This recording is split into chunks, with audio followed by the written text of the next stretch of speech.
I, female 55, had been married to my husband, 60, for 20 years before he died. It was cancer. He had 2 kids from a past marriage who were in their early teens when he married me. I had a pre-tween from an earlier relationship as well. We didn't have any more kids. I tried to treat my stepchildren as my own, but they never accepted me. They were rude and insulted me whenever they could. Since I didn't work, they called me a gold digger who married their dad only for his money. My grandparents were quite wealthy and left me a lot of money when they died. I live well below my means and chose to stay home and raise my daughter since I could afford that. I didn't need his money at all, but I didn't bother sharing this with his kids and told him not to either. I didn't want them to like me just because they might gain monetarily from me. On the other hand, my husband hated how they behaved with me. Their blatant disrespect made him not pay for their college tuition. Their mom couldn't pay for it, so they had to take loans. They didn't even talk to him. Even when he got cancer, they refused to come see him. For 3 years, we struggled with the treatment. My daughter came to visit from time to time when she could. During this time, the only person who really helped us was someone we weren't related to. This girl in her late 20s waitressed at a cafe we frequented. She was a single mom taking classes at community college at night, working during the day and raising her 2 kids. She took a liking to us, and when she learned my husband was sick, she spent whatever time she could visit him. She'd stayed nights at the hospital when I needed a break and was the daughter we wished for. When he died, she helped me arrange the funeral. His kids came on the day and they only wanted to know about their inheritance. I felt sick. When I learned my husband had left his estate to me, whatever was left after settling his bills, and it was around $25,000. His treatment and care ate up a lot of money. I decided to give it to the girl who helped us both so much. She tried to refuse, but I insisted she take it. She needed it and, in my opinion, deserved it more than the ungrateful children. My daughter understands why I didn't give it to his children, but is upset I didn't give anything to her. I told her she already had money and a job. Not to mention she'll get my inheritance. This was in no way her money, but his ex-wife and kids are causing havoc over this and are really upset with me. They're calling me an idiot for giving away money they deserve. Am I the idiot for giving my late husband's estate to a stranger instead of his kids? Edit, there was no affair. We did know each other. He was my friend's brother's best friend. We used to see each other at their get-togethers and stuff. We started dating 2 years after his divorce. Not the idiot. First of all, an estate of $25,000 is minimal. It's not the size of an estate that people normally ask about or fight over. Surprisingly, your children and your stepchildren were expecting some windfall when your husband's total net worth was $25,000. Were they under the impression that your husband had money? If your husband wanted his kids or your kids to have his estate, he would have left it to them. But he wanted you to have it, and you were well within your right and the moral high ground to gift it to someone who influenced your life and for whom it may be life-changing. You'd be surprised how many people fight about money, even when it's a smaller amount than $25,000. It's sad but true. One example that stands out is a distant friend's family, 4 beneficiaries, fighting over a $500 gift in the will. They each fought over $125. It cost them more in legal fees to fight over it. The pettiness of it all will stick with me for a long time. OP, I'm sorry for your loss. Seems like that waitress was more family by choice than those awful stepkids were by blood. Sounds like they were the true gold diggers. I disagree. I think you and your husband didn't do a great job of integrating families and then blamed his kids for not accepting you. They probably parroted what they heard elsewhere, and he and you did nothing to improve that. His relationship with them sounds very transactional. He refused to pay for college because he was angry, and they pulled back. I'm not saying he should have ignored it, but your description of his kids as money grubbing while not seeing your own daughter that way, despite her argument that she should have gotten his money, gives a negative picture of your attitude towards them. So while you're not wrong for giving money to the young woman who supported you both, you and your husband are to blame for this family dynamic in the first place. Yep, I could have cleared up a reasonable if small-minded misconception my stepkids had about me as young teenagers, but I refused, leading to the destruction of my husband's relationship with his kids. But as that wasn't enough, I got an even more petty revenge years later after he died. Aren't I sweet? No, you are the idiot. They were kids to young adults, but you were the adult. You could have handled this better in 1,000 ways instead of being a tawdry dime store Cersei Lannister. Gross. My daughter, Alexandra, teen, hates any shortened version of her name. This has gone on since she was about 10. The family respects it, and she's pretty good about advocating for herself should someone call her Lexi, Alex, etc. She also hates when people get her name wrong and just wants to be called Alexandra. She took Spanish in middle school. The teacher wanted to call all students by the Spanish version of their name, provided there was one. So she tried to call Alexandra Alejandra. Alexandra corrected her, and the teacher respected it. She had the same teacher for all 3 years of middle school, so it wasn't an issue. Now she's in high school and is still taking Spanish. Once again, the new teacher announced if a student had a Spanish version of their name, she'd call them that. So she called Alexandra Alejandra. Alexandra corrected her, but the teacher ignored her. My daughter came home upset after the second week. I'm not the type of mom to write emails, but I felt I had to in this case. If it matters, this teacher is not Hispanic herself, so this isn't a pronunciation issue. Her argument is, if these kids ever went to a Spanish-speaking country, they'd be called by that name. I found this excuse weak as the middle school Spanish teacher was actually Hispanic and had come here from a Spanish-speaking country, and she respected Alexandra's wishes. The teacher tried to dig her heels in, but I said if it wasn't that big a deal in her eyes that she calls her Alejandra, why is it such a big deal to call her Alexandra? Eventually, she gave in. Alexandra confirmed that her teacher was calling her by her proper name. My husband feels I blew this out of proportion and Alexandra could have sucked it up for a year. The school has 3 different Spanish teachers, so odds are she could get another one her sophomore year. Am I the idiot? You are the idiot. The teacher has done nothing wrong. Converting names in a foreign language class is a common thing, even when it's a complete swap like Etienne Stephen in French class. It's not a personal attack or disrespect right off the bat. The middle school Spanish teacher probably gave in because it's not worth the hassle of dealing with parents who think every kid's demand must be met. Which is what this high school teacher probably should have done for their own sanity. Your husband's right that you and Alexandra are overreacting to the situation. Your email isn't going to help either. Dude, you missed the part where the teacher is not calling all the students by a Spanish name. I don't agree that some students should be singled out while others are still being referred to by their given names. Also, her logic also makes no sense. I work with a large number of European colleagues. I don't pronounce their names in my accent and they don't pronounce my name in theirs. We all call each other the name as it's introduced to us. Not the idiot, OP. Her argument is if these kids ever went to a Spanish-speaking country, they'd be called by that name. What? That's not true and quite stupid.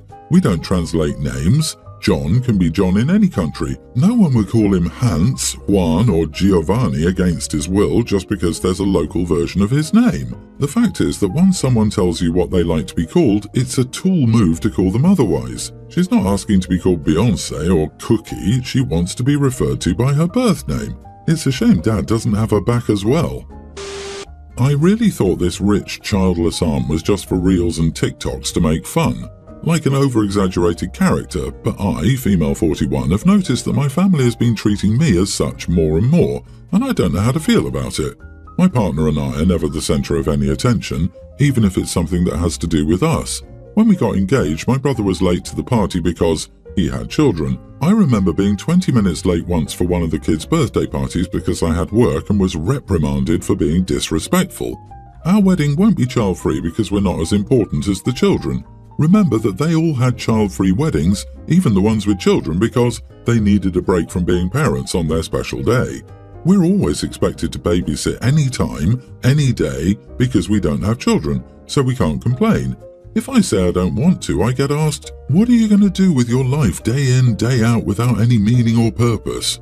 We are always expected to buy the most expensive gifts on each kid's list. My partner and I are well off and we always hear that we don't have real expenses like them. My nieces already believe that my possessions, like jewelry and designer stuff, are theirs because they will inherit from me anyway. Am I overthinking it? This is not coming from only one or two, but from both sides of the family. My 2 siblings and my partner's 3 siblings. I have the feeling that they think I'm not as worthy, not an equal. My life is less valid. I've started to resent it.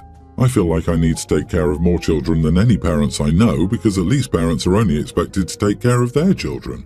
I've spoken to my partner about these feelings, especially after our engagement party that people were late to and nobody even cared about us. I told him I don't want to be the rich, childless aunt anymore. He wasn't feeling the same disgust, but he did understand me. Would I be the idiot if I put a stop to this? I'm child-free for a reason. I think children are exhausting. Nothing to do with love. I love my nephews and nieces to bits. I don't want to babysit. I don't want my life to be about them. I don't want my wedding to be about them, and I don't want my death to be about them. I've always done charity work, and I intend to leave everything to charity. My partner was so appalled by my decision that I told him that he could leave his money to the family and that I wasn't making him donate anything. He's very upset because I'm the one with the real fortune. Not the idiot. It sounds like you've let this go on way too long, but it's not too late to fix it. I do exactly what you suggested. Opt out of childcare, make the wedding child free, and donate your fortune as you see fit.